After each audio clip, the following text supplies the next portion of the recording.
L'usine occupe 14 hectares sur la commune de Passy. On transforme ici depuis des années du carbone en graphite, un savoir-faire émetteur de polluants. 8% des émissions de particules fines de la vallée de l'Arve étaient ainsi imputables au site de Chède en 2017, un chiffre qui devrait diminuer dans les années à venir. Je voudrais rappeler que dans le PPA2, donc les chiffres officiels de la préfecture, 67% des PM10 sont issus du résidentiel, 17% des transports et 15% de l'industrie. Donc nous sommes un contributeur dans l'industrie.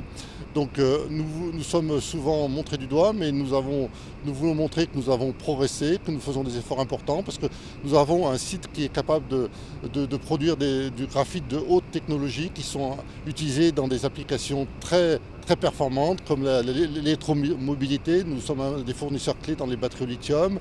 Nous fabriquons du graphite utilisé dans le processus de production des panneaux solaires. Et puis nous avons aussi un marché important dans le nucléaire, qui est un produit de très haute technologie, où nous sommes le seul fournisseur mondial de ce produit pour des centrales nucléaires type AGR. Des activités hautement stratégiques pour le groupe allemand qui a donc accordé de lourds investissements environnementaux. De 2005 à 2017, les émissions de poussière ont ainsi été réduites de 83%, passant de 41 tonnes à moins de 7 tonnes.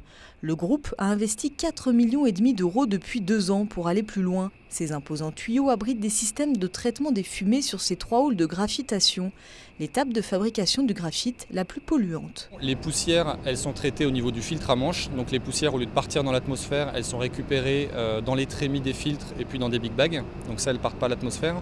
Les gaz acides sont traités puisqu'ils sont neutralisés. Il va y avoir une réaction de neutralisation avec une base qui est injectée. Donc ça va précipiter et on va pouvoir les récupérer aussi au niveau du filtre à manche.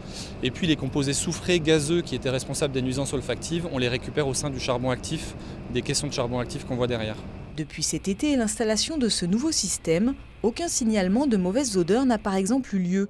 Un signal prometteur pour l'entreprise, elle s'est fixé l'objectif d'émettre 40% de moins de particules fines en 2019. Des résultats contrôlés de près et en continu.